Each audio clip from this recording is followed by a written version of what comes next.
Hello mga guys, magluluto naman tayo ngayon ng isang dish na talong na may hiniling na baboy na may spicy bean paste.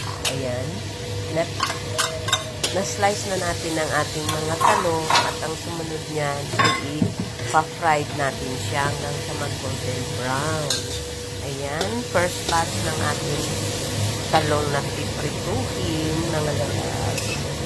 Sana naman ay panoorin nyo ang ating review hanggang sa matapos. Ayan na lahat. Tapos na ang unang batch. Ang susunod naman ay yung huling batch na ng ating talong ang ating pasay. Masarap siya. Try nyo niluto. Ayan, at luto na ang second batch natin.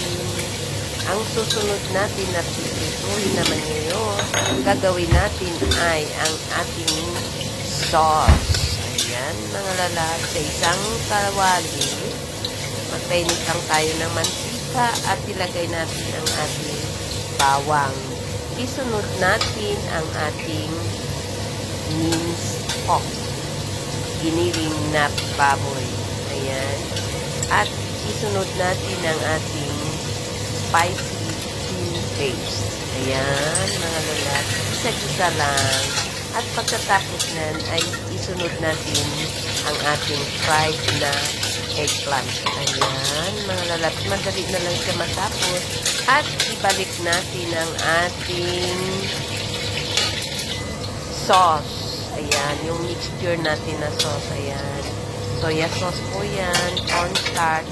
At saka may cooking wine. Ayan na guys. Luto na siya. Ayan. Yummy. Try nyo gumawa guys. Masarap siya. Ayan. Thanks for watching.